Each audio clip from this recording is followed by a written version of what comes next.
इथे आपल्या समोर एक शिवलिंग ठेवलेले आहे, त्याचं दर्शन करा, 2 मिनिटं ऐकून बघा की आपण कोण आहोत, आपण कुठून आलो आणि आपल्याला कुठे जायचं आहे. 2 मिनिटाची प्रदर्शनी ऐकून बघा, नंतरच पुढे जा.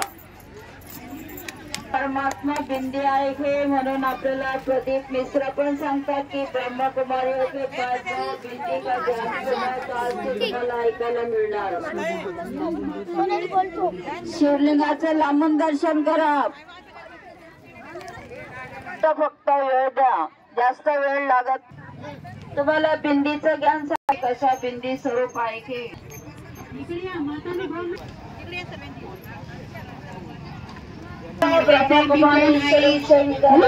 आपण एक आत्मा आहे, आपण आलो कुठे, आत्मा कुठे राहते, 2 मिनिट ऐकून घ्या.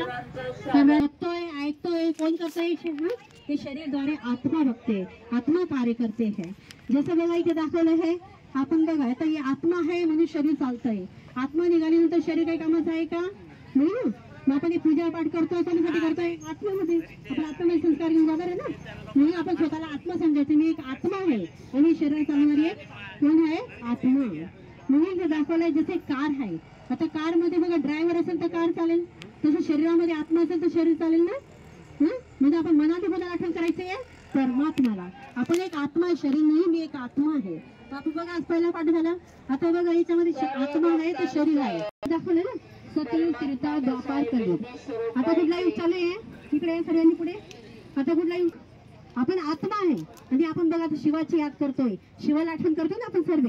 कोण नाही शिवाला आठवण करता? सर्व करतोय आपण.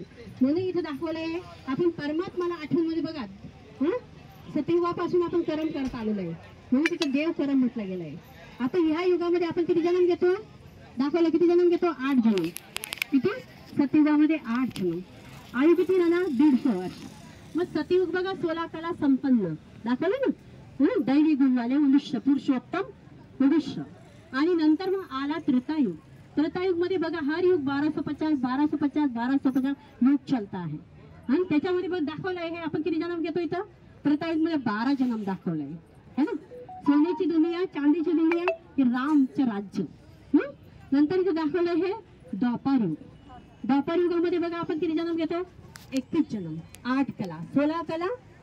इथं दाखवलंय बघा 14 कला आणि नंतर 8 कला. आणि आला कलयुग. सतयुग, त्रेता, द्वापार, कलयुग. आता कुठे आहे आपण? कलयुगामध्ये आहे.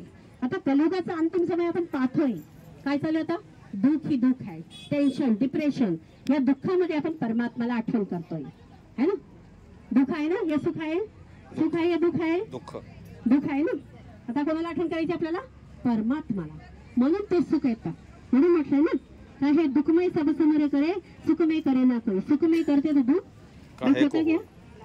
अभी देखो सारे संसार में उस समय दुख है, इसलिए हम अंतिम समय देख रहे हैं कितना भक्ति कर रहे, कितना याद करे भगवान को. इसी तरह हम सतयुग, त्रेता, द्वापर, कलयुग, अभी हम परमात्मा को याद करके वही दुनिया के जाने के लिए हम काय करतोय? आपण कर्म करतोय है ना. सर्व भगवानाला आठवण करतोय. म्हणून किती युग दाखवले? हे 4 युग. इथे दाखवलं. 1 मिनिट. महान कर्म केलं तर महान आत्मा, पुण्य कर्म केलं तर पुण्य आत्मा. म्हणून आपण बघा सर्व धर्मांचे परम गुण कोण आहे? परमात्मा पिता आहे. सर्व कोणाला आठवण करता है? परमात्मा है ना. म्हणून वरती इशारा करतो. 1 उंगली करतो का 2 करतो? 1 उंगली करतो. ऊपर वाला देख रहा है, शांति ऊपर मिलेगी. ऊपर ही म्हणतो या नीचे मिलेगी, ऊपर मिलेगी. म्हणून बघा सर्वांची उंगली वरती आहे. सर्वांनी कोणाला आठवण केली? परमात्मा शिवाला. सर्वांची आत्म्याचा पिता कोण आहे? परमात्मा आहे है ना. देव आत्मा आणि धर्म ऐकून बघा आणि नंतरच पुढे जा. ओम शांती, ओम शांती, ओम शांती. प्रजापिता ब्रह्म